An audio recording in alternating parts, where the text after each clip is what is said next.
fight back falls short. Our need for energy grows as traditional resources diminish, as crises go unresolved. The world needs solutions. What if the answer to funding climate solutions and securing our energy future are one and the same?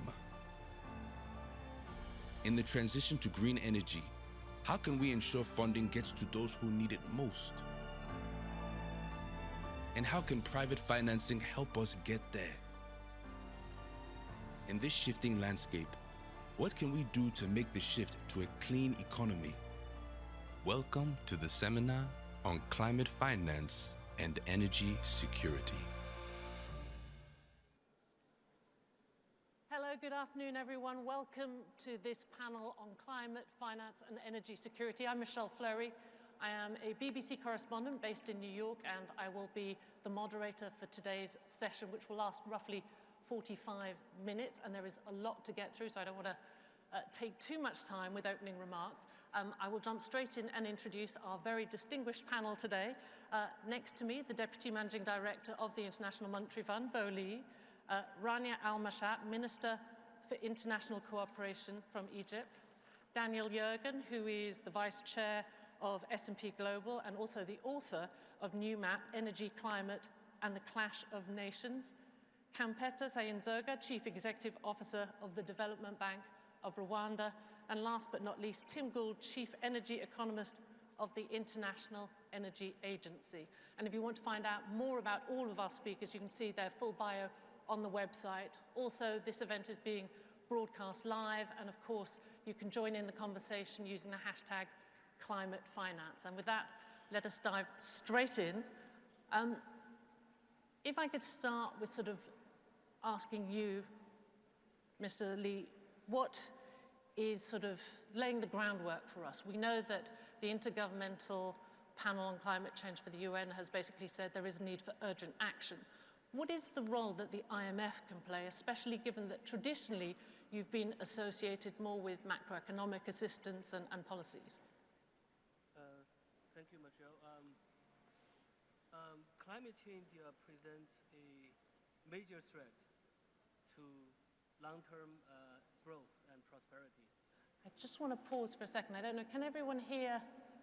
No, so hopefully we can get the sound sorted quickly. Yes. Oh, fantastic. So if you wouldn't mind. Okay, we need to rely on what traditional technology. Climate change, can you hear me now? Yeah, good. Yeah, climate change presents a major threat to long-term growth and prosperity, and it has direct impact on the economic well-being of every nation. So for IMF, we have incorporated climate into every aspect of our operation. In fact, 2 years ago, the IMF Executive Board approved the first climate strategy for this institution. And in every aspect of our operation, including surveillance, policy advice, capacity development, and lending, we have incorporated the climate angle or the climate consideration. For example, in our surveillance, in our regular annual surveillance of every nation, we have incorporated climate consideration, especially the large emitters for mitigation and also the vulnerable countries for adaptation. In terms of capacity development, we also developed climate PIMA, CPIMA, which is a climate public investment management assessment. We also have CMAP, climate macroeconomic assessment program, CMAP. In terms of lending, last year we kicked off the first long-term instrument in the history of the fund, which is a resilience and sustainability facility. So far, we have approved 5 programs to 5 countries under this new instrument. And as MD said yesterday, the demand is very high. We have 44 countries in waiting. So as you can see that as climate become macro critical, and climate could have long-term impact on balance of payment, and there is the demand for fiscal policy and macroeconomic policy response to climate challenges.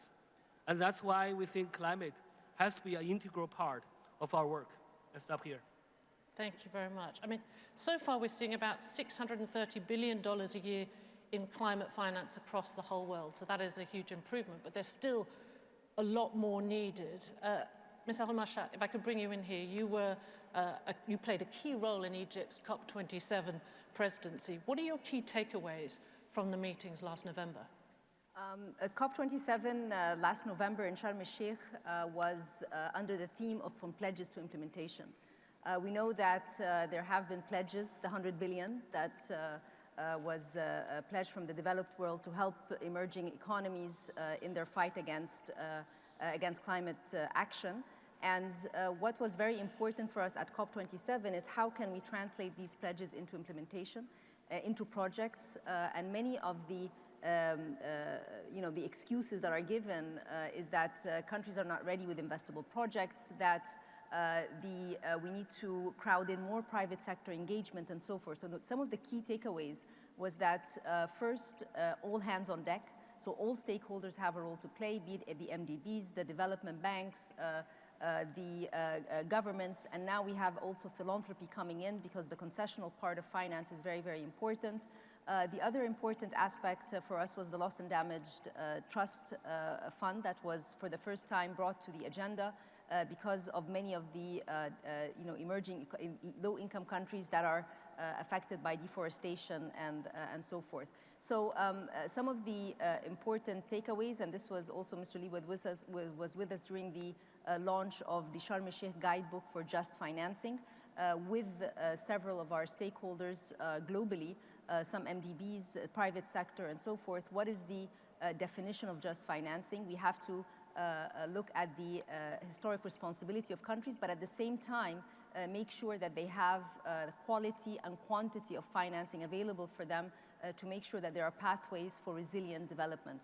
There are certain principles for just financing. Country ownership is very important.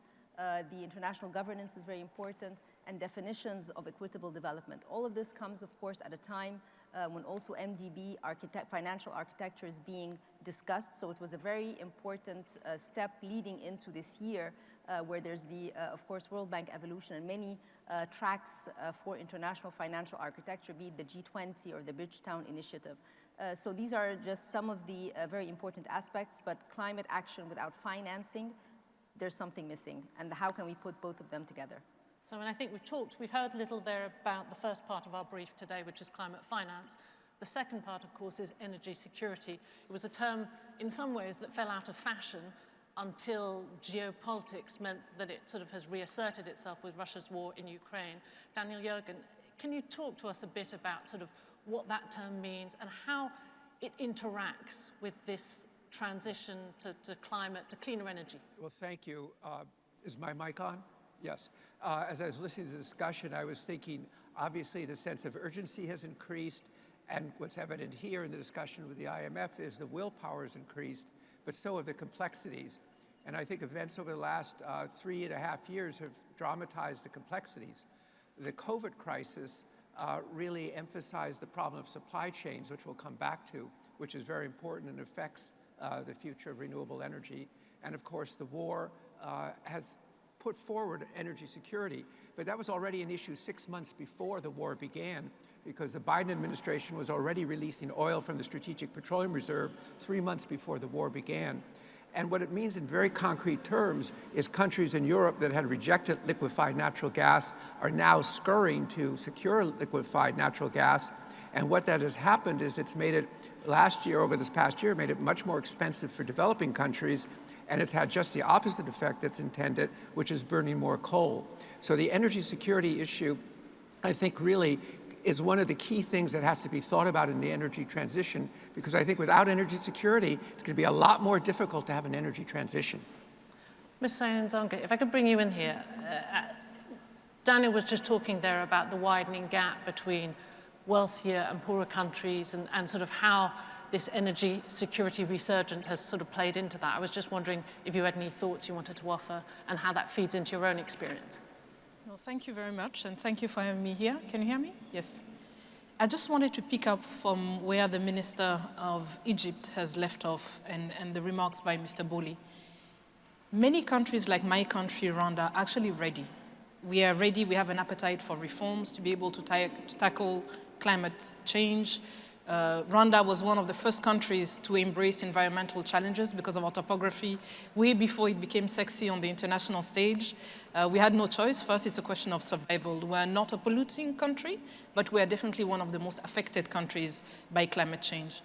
If I look at the dialogue that we've been having under the RST with the IMF, it's very clear that at the heart of our inflation problem, at the heart of our macroeconomic problem is climate change. So we were one of the first countries to have a strategy, whether it's a climate strategy, an NDC strategy at the national level, or a national electrification plan for the energy sector more specifically. I think to the point made earlier, for some countries it's a question of substitution. You substitute fossil fuel with more, I would say, more sustainable sources of energy. For many countries like mine, it's a question of access. How do you ensure that your people actually have access to energy? 10 years ago, less than 10% of Rwandans had access to electricity, as an example. Today, we're at 61. How are we going to close the gap? Will we be able to close the gap with renewable energy? In this case, the choice that my country made is off-grid energy. Or will we have to resort back to the old methods, which are the methods that we all know, which are not helping the planet? And the issue of climate finance is at the heart of this. With the support of the IMF, we've been able to identify what are the gaps that we need to close internally. With the support of some of the other development partners, such as the World Bank, we've been able to roll out off-grid solutions. But are we going to be able to do it at scale unless we address the issues that have been discussed in the last COP? And I hope I'll have an opportunity to talk about implementation and execution. But one of the key things is that the assumption is that countries are not ready. And my question today is, what about the countries that are ready? What are we doing to make sure that they become an example of what can be done? And my country is one such country. I'll give you one example. Recently, we had a big rollout program for access to electricity in rural areas, and we did a crowdfunding, literally on Twitter, on social media. I mean, my institution thought, okay, enough with expecting help from outside. Let's get the social media on board and have what we call China Challenge. And we got enough money to connect more than 25,000 of the poorest and most remote households. So we know that even with countries that have limited means, there are local solutions. But are they going to be enough to bring scale and speed? Possibly not. I want to come back to the idea of scale in a moment, but Tim, if I could bring you in. I mean, I saw you nodding earlier there during that last answer. Can you give us a sense of that gap, not just in Rwanda, but more broadly around the world, the gap between actual and needed investment in clean energy to meet net zero emissions by 2050? Well, thanks very much indeed, Michelle. We track all of these money, capital going into the energy sector. And in our view, in recent years, so up until 2021, the world was putting around $1 trillion each year into clean energy transitions, into building up a new, cleaner energy system. Now, since 2021, that's increased. In our view, we're probably around $1.3, $1.4 trillion each year, and that's not just going into renewable power, but into infrastructure, into access to a degree, although we need to be doing much more, into efficiency, into clean fuels, and all sorts of other technologies. And there are some things that are changing quite fast. Most of the new capacity additions in the power sector now are renewable. In our view, if you look at what we think is going to happen in the next 5 years, the amount of new renewable capacity that will be added to the global electricity system in the next 5 years is likely to be the same as what we added for 20 years prior to that. So there is that acceleration. Give you another example in relation to electric vehicles. In 2020, less than 5% of the new car sales worldwide were EVs. Now, 2022, we're closer to 15%. So there are some bits of the system that are quite dynamic. And with new policies coming through by 2030, we think there'll probably be something like $2 trillion each year spent on clean energy transitions. But there are some caveats. And the main one is that if we are to get on track for a 1.5 degree stabilization, that $2 trillion needs to be closer to $4 trillion. And the second caveat is that we have an unequal distribution of that spending. So almost all of the increase that we've seen in recent years has come from advanced economies and come from China. We need to be doing much more in other parts of emerging and developing economies. And finally, we need to have in mind that in many ways that today's macroeconomic situation makes it more difficult to achieve some of the things that we would like to achieve. So we are making progress, but we need to be doing a whole lot more. That's right. I mean, we've heard the latest WEO forecast, trimming global growth forecast. That makes the choices facing policymakers even more challenging. I mean, Bernie, what do you see as the biggest, and this really is a question for all of you, but if I could start with you, what is the big challenge as we try and speed up this transition to cleaner energy? Well, for us, one of the big challenges is financing, climate finance. We see there is a big gap between what the market needs and what the investors are providing. And there are many challenges in terms of scaling up climate finance, in terms of information gap, in terms of risk sharing, in terms of whether there is a scale. International community need to work together if we want to overcome those obstacles. I hope I will have a chance to talk about what are some of the ideas that we are trying right now in terms of try to overcome that financing gap. I want to give a practical example, and it also goes to my colleague from Rwanda, because the whole African continent is the least polluting, but still is asked to do the most. In lieu of the importance of mitigation for the energy security and so forth, adaptation also is extremely important for water security, which is another key aspect for countries in the continent, Egypt included. So we put together a platform, nexus of water, food, and energy. We call it Nuwafi. Nuwafi in Arabic means fulfilling pledges. And the idea here is to mobilize the financing from the MDBs, from bilaterals, have the concessional part that will drive in private investments. And let me take the energy pillar of Nuwafi. Energy pillar of Nuwafi includes decommissioning of plants which use gas for electricity. This would avail more gas to be exported to Europe. So there's a balance of payments impact, a positive windfall. At the same time, it's allowing for more renewables to be put in place. In order for us to do this, during COP and in the preparation for it, concessional finance from many of our bilaterals, including the US and Germany, and for the first time we put a debt swap for climate action in this energy pillar. So this is a very good example to show how collective action can create energy security. We are producing 10 gigawatts after decommissioning the plants that are using gas and drawing in private investors. When you ask what is more needed, we need to de-risk these investments, and this is an example where de-risking takes place. We also need more transparency, and this is happening when we have the various partners working with us on a project. And the third point is country-led. Country ownership is very, very important.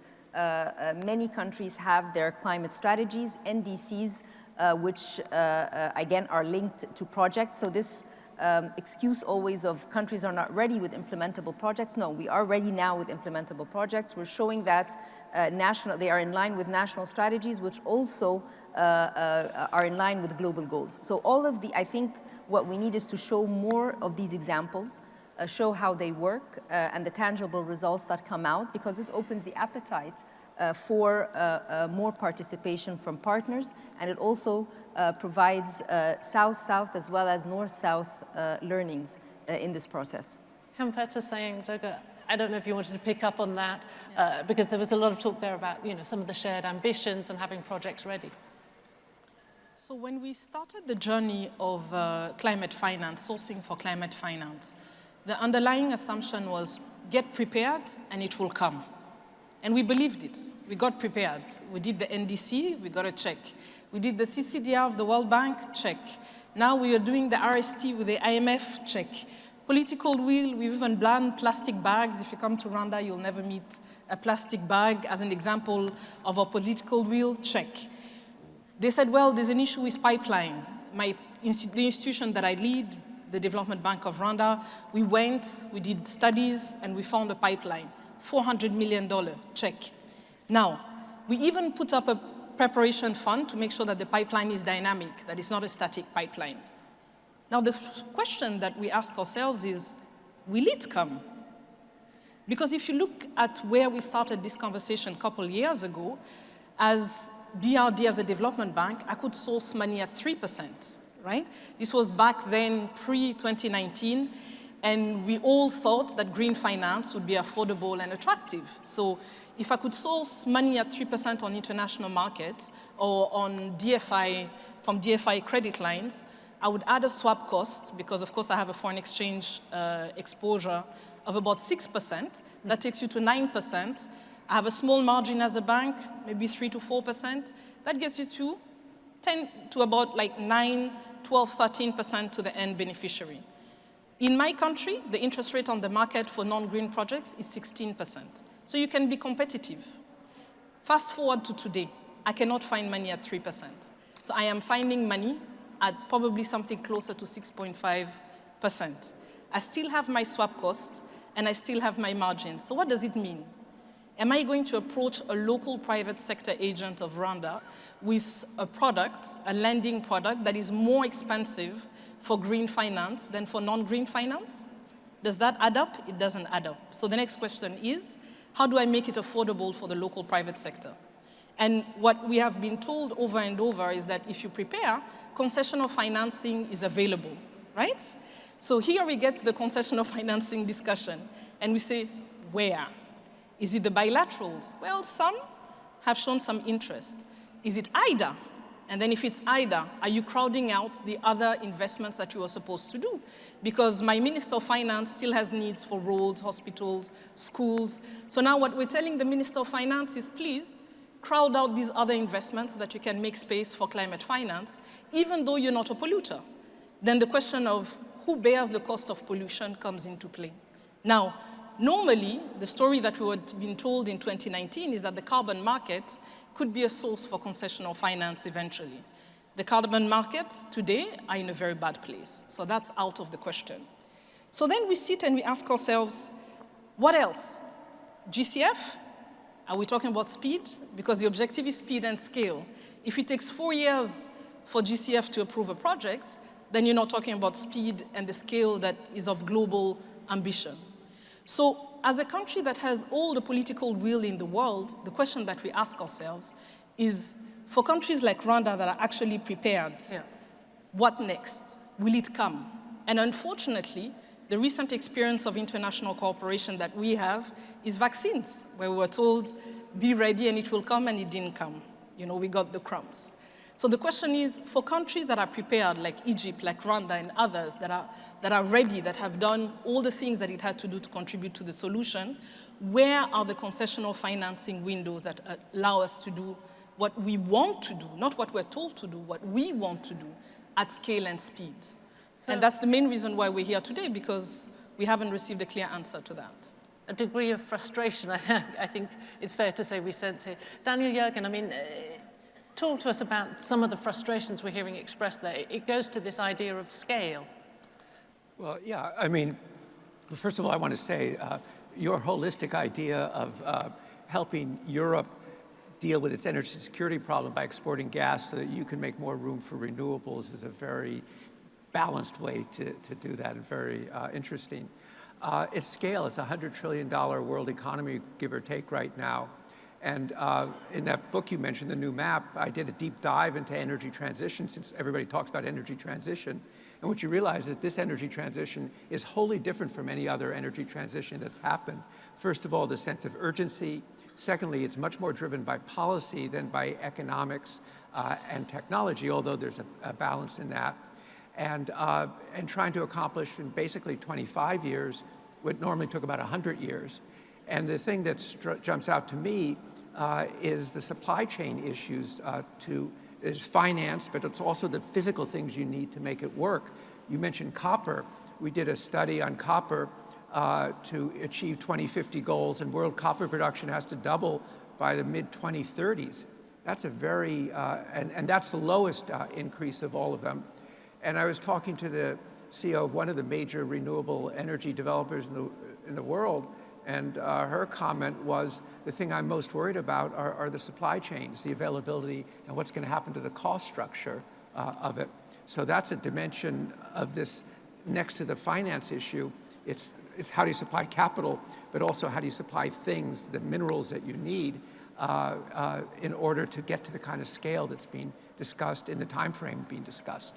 So it's that idea of fragmentation.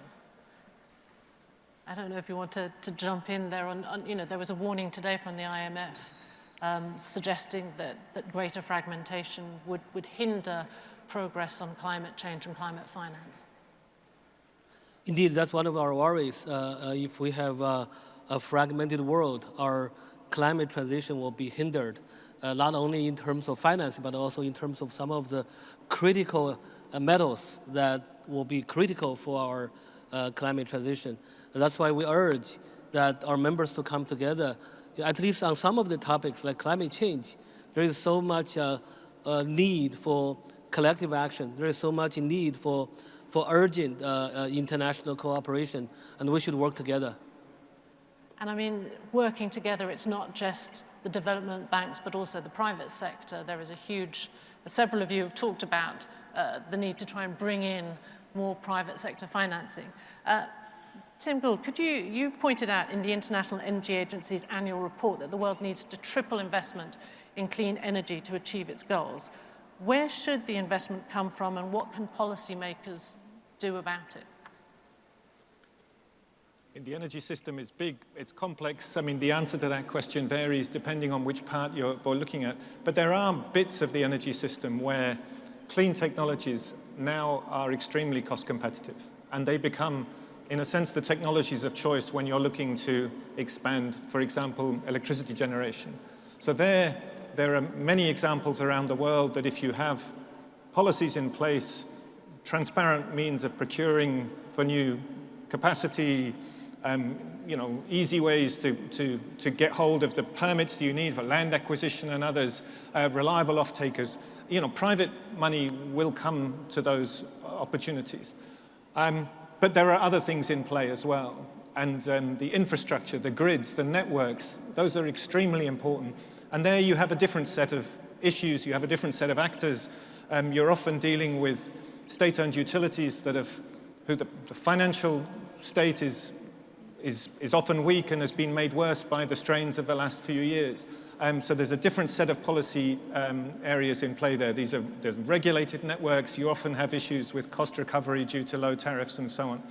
And then there's a whole other set of problems which are also very important for transitions around the people-centered nature of the change, making sure that you deal with the social implications. There are parts of the system, notably in industry, where we need some work still on bringing down the costs of some of those technologies. And so there, the private sector will not come in automatically. There will need to be some incentives, and there will need to be a larger role then for that catalytic role of public money to make change happen. So I think the answer to your question really varies across different parts of the energy system. And there are some parts where, you will need households to be involved. You will need consumers to be able to make choices. So your ability of a household to move into electric mobility, or to insulate their home, or to buy a heat pump in some cases, that will also depend on policy and the availability of consumer finance. You mentioned there are incentives needed to bring in private finance. Daniel, Yergin, what kind of incentives might attract private capital, and what are the challenges, or what are the things keeping them away at the moment? Well, it depends. If you look in the United States, you look at the Inflation Reduction Act, and you just provide tremendous incentives in terms of tax credits and subsidies and so forth. And there's no question that there's a rush now to act upon it. So it is as you say, it's what the capital costs and what the alternative choices are, and the degree to which, like institutions like the IMF and others, can channel capital into that direction and make it. But I think you certainly see, if you look at the private equity world, the funds that are now, the ones that are really accumulating money are energy transition funds. And that suggests that people see the returns that are there. I mean, oh yes. Can I jump in? I just want to add that when we talk about incentives, not only subsidy, we can also think about carbon pricing, carbon tax. Anything that you can change the relative price between carbon-intensive industry and the low-carbon industry can give incentive for private sector, for private investors. In addition to this kind of relative price incentives, there is also a need for policy clarity, because private sectors, they often complain that government does not have a clear plan on what, in terms of mitigation, adaptation, and transition. If there is no clear plan, private investors won't find the proper signal where to invest and how much to invest. So we need both relative price signal, but also we need planning to provide policy clarity to the private sector. Rania, I saw you. Yeah, I just wanted to, in addition to that, of course, countries need to have commitment, clarity, and also credibility in implementation of what they set out. But we need to always think of climate and development as mutually inclusive, not exclusive. The dialogue has to bring them together. If we're talking about a renewable energy project, it's developmental as well. If we're looking at water waste treatment project, it has climate goals, but it's also a developmental project. So we need to always bring that narrative to life. We also need to make sure that when we are describing these projects, they have climate goals, they have SDG goals, and they're very people-centric, as was mentioned. If all of this is packaged in that way so that there is not that tension, if you will, domestically, I think that's a very, very important point. The other reality that we are all facing, it's a very different interest rate and perceived risk environment today than it was last November. And it doesn't look to seem getting better anytime soon. So the challenge that is facing many countries, even with the concessional finance, is that it's still debt. And now with, we're here in the IMF and World Bank this week, and the number of times debt has come up, debt sustainability and so forth is just on the rise. So how can we, manage this development with the same perspective that we had a few months ago when we were just trying to bring everyone together to move from pledges to implementation. So what I'm trying to say is that there's this extra challenge today that's facing all countries, but of course some more than others. But nonetheless, all of these countries need to develop, all these countries need to move into projects that are going to maintain growth, and therefore we have to find a way to not have the standstill, but at the same time create affordable financing for both climate and development. And I think this is what we hope our discussions this week and the next few weeks can provide that answer, with the backdrop, of course, of just financing as the overarching umbrella. No, I totally agree with what both Mr. Boli and the minister from Egypt have mentioned. And I just wanted to give you a practical example. In most African cities, there's a very fast rate of urbanization. One of the challenges that we all face is the issue of public transport. So in Rwanda, we've decided that the new fleet of buses for the city of Kigali are going to be e-buses. And we've been entrusted with finding a way to make it work. If you want to import a diesel bus today, it will cost you $120,000 per bus. If you want to import, because we don't produce buses, so we have to import. If you want to import an electric bus, it's $230,000. So meaning the cost of an e-bus is more than twice the cost of a diesel bus. Now, if you look at 7-year lifespan or 8-year lifespan, actually, both models work because the e-bus has much less maintenance and, of course, does not consume fuel. Yeah. So in a medium-term perspective, if you have patient capital, it's not that the e-bus is loss-making. Both actually make business sense, if I can put it like this. But obviously, the upfront cost of the debt finance of the e-bus is much higher than the diesel bus, right? And the question is, in a context of limited resources, who provides the incentive for the bus operators to actually make the transition?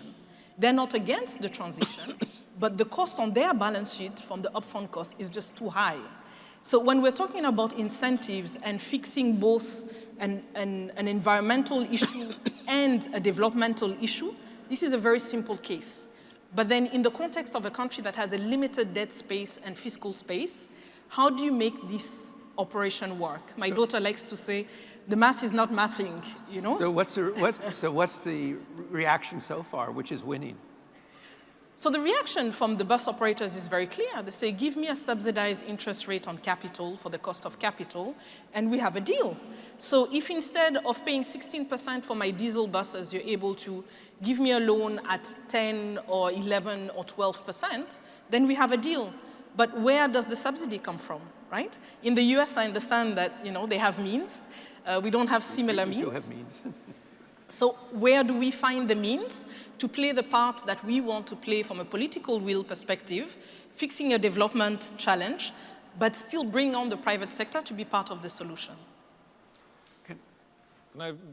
I think this is a perfect example, and I think it's generally true of many aspects of energy transitions, that we're moving from in a sense, an OPEX world where fuel costs are a big part of the overall cost of the energy system, to a CapEx world where you have higher upfront costs but much lower maintenance and operational costs. And that means that the costs of financing become an absolutely critical indicator for the success of the whole venture. And that's, of course, particularly true in environments where the cost of capital is relatively high to begin with. I mean, we conducted some survey work with practitioners to understand the differences in the cost of capital across different countries.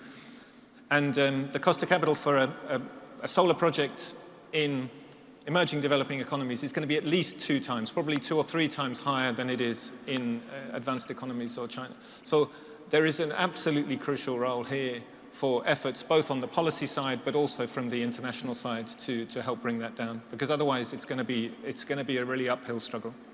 Can I just and Dan Yergin, I know you wanted to jump in. You want to go? Oh, okay. I was just saying, you know, when we were doing the exercise for the guidebook, we felt that there are so many initiatives when it comes to climate finance. It's incredible. So many institutions that provide the green finance, many capital providers. The risk appetites are very different depending on which types of projects and so forth. So there seems at that moment there's an information gap also.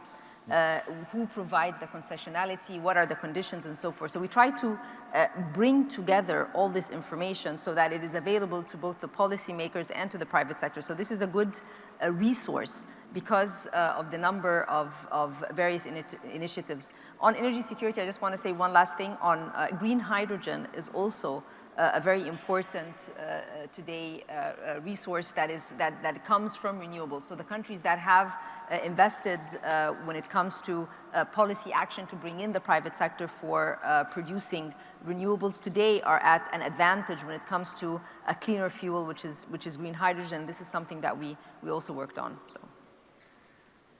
Yeah, on the topic of reducing the cost of capital for climate projects, we think it's important to have a holistic approach, and just what Egypt is doing. We need to look at policy environment. We need to look at capacity building. We need to look at financing instruments.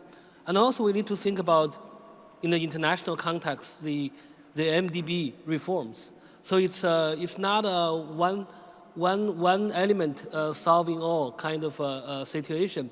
You know, for policy, as we have discussed, we need policy incentives, we need policy clarity. For capacity building, we need helping developing countries to develop capacity to prepare for projects, because we see there is a shortage of projects in some of the developing countries. We need to also help them to incorporate climate into their public finance, into their public investment. In terms of financing instrument, we think that the keywords are blending. You know, we need to blend public capital with private capital. De-risking. We need to find ways to have proper risk sharing between public capital and private capital. Scaling, we need to have scale to have diversification benefits for investors. And we need to leverage. So if we have all these elements, we should be able to crowd in private capital. And finally, MDB reform. We need MDB, we need to increase the capital of multilateral development institutions. We need to increase the capital. We need to increase their risk appetite, because right now, MDBs are too risk averse. We also need to think about how to increase equity capital, because right now there is too much debt in emerging markets, in developing countries. We need more equity. And who is going to invest that equity? Private sector is not putting up that equity yet. We need public sector to step in to provide that equity capital, and MDB should play an important role in providing equity capital. I stop here. So I want to say something that's obvious, but I think has also been crystallized by this discussion, which is, and it's really a question, if we're in a world, as you describe, in which money is no longer cheap, but you're going to have higher interest rates and capital's going to cost more, to what degree do you need to reframe the thinking about climate finance? How does it change it, as opposed to just, is it different, the thinking, than it was a year ago or 2 years ago? Or do you need a kind of somewhat a different frame to adjust to the fact that maybe we're actually in a different world for the next, at least for the next few years? That's, for me, one of the takeaways from this discussion today. And I don't know if anyone wants to try and attempt to respond to that. Well, I mean, absolutely. I think where we were just a few months ago is very different, and the projection is weighing on everyone. So then comes the priorities. If it's the priority to find food for the people versus the priority to do development. So these are really real questions that policymakers are confronted with.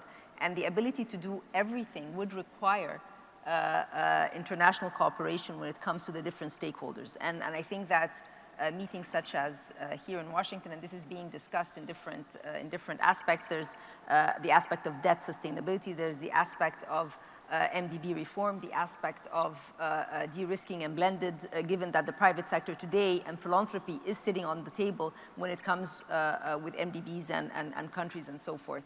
So there's no silver bullet. But at the end of the day, it's policies that have to take this into account, but with global solidarity. That's the way forward. I mean, yeah, maybe I can add one more point, which is that in order to deliver that holistic approach, we need strong international collaboration.